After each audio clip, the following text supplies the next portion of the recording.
खैबर पख्तूनख्वा आपको पता है क्योंकि आप इस वक्त कराची में बैठे हैं।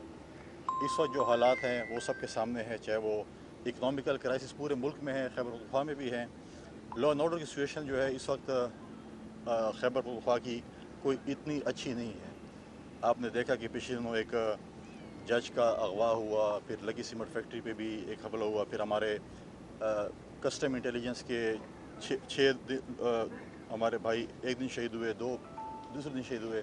वक्तन फ़वक्तन हमारे फ़ौज के भाइयों पे, पुलिस के नौजवानों पे टारगेट किलिंग हो रही है, अटैक्स हो रहे हैं, सिविलियन पे हो रहे हैं। तो कोई ख़ास जो है मैं समझता हूँ कि हालात कोई इतने अच्छे खैबर पख्तूनख्वा के लॉ एंड ऑर्डर के नहीं हैं।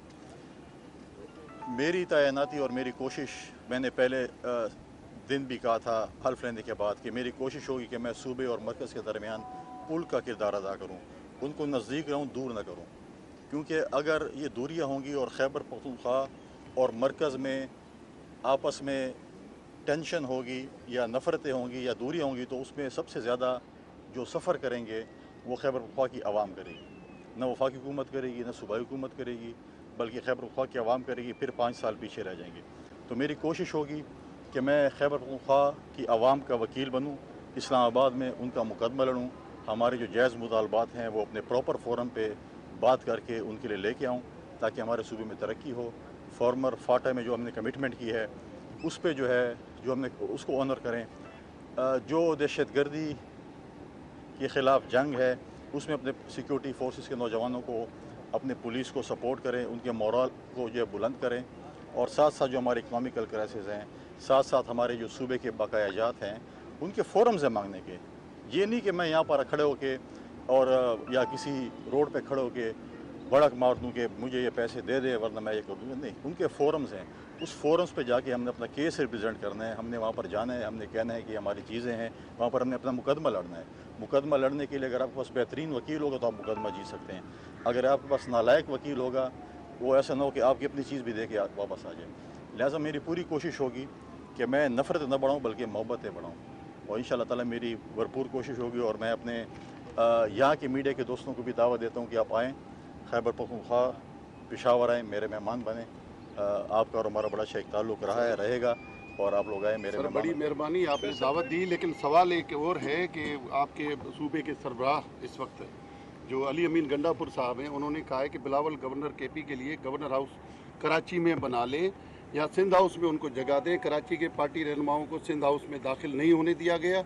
गंडापुर ने बड़े इल्ज़ामात लगाए, बिलावल साहब पे ख़ास तौर पे उन्होंने डायरेक्ट जो है वो हिट किया है और कहा है कि हम उसको गवर्नर हाउस में घुसने नहीं देंगे, हम उसे रहने नहीं देंगे।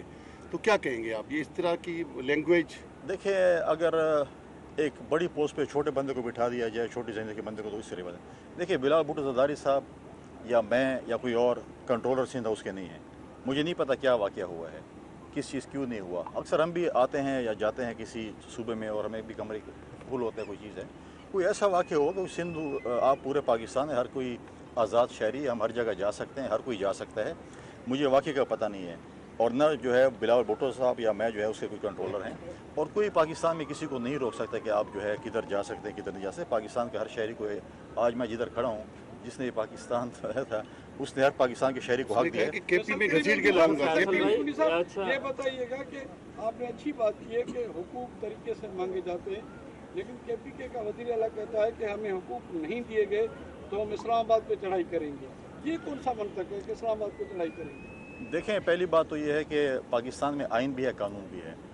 अगर वज़ीर आला साहब इस किस्म के बयानात देते हैं, वो चढ़ाई करेंगे, तो उनके साथ कानूनी तौर पर अमल दरामद होगा।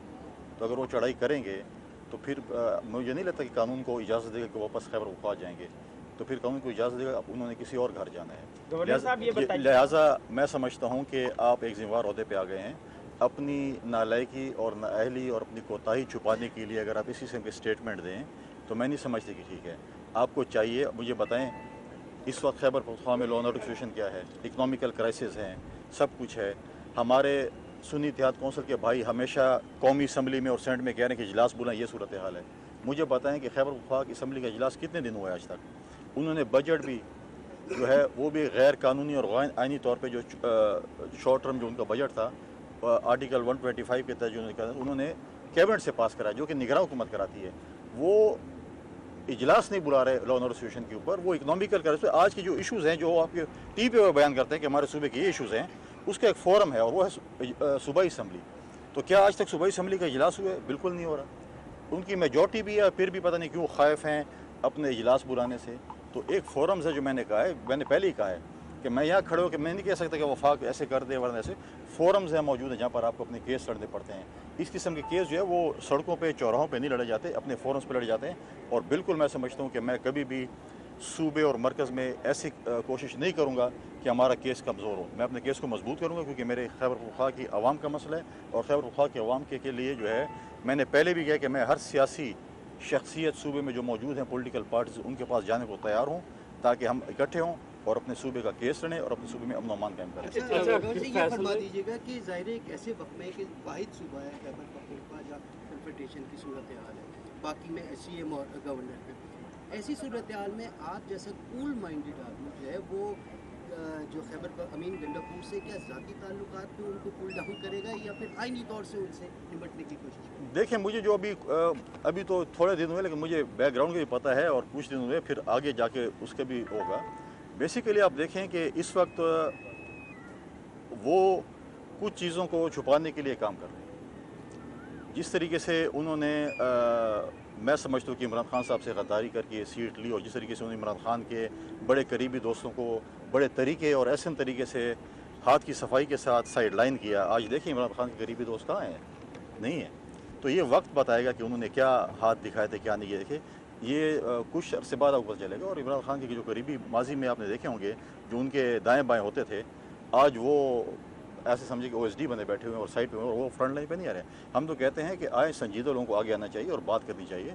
मैं वो बयानात और वो समझते हैं कि हम उनके साथ एंगेज हों इस किस्म के बयानात में, ताकि वो अपने आप को सियासी शहीद बनाना चाहते हैं। हम उनको सियासी शहीद नहीं बनने देंगे। गवर्नर साहब ये बताइएगा, मौलाना साहब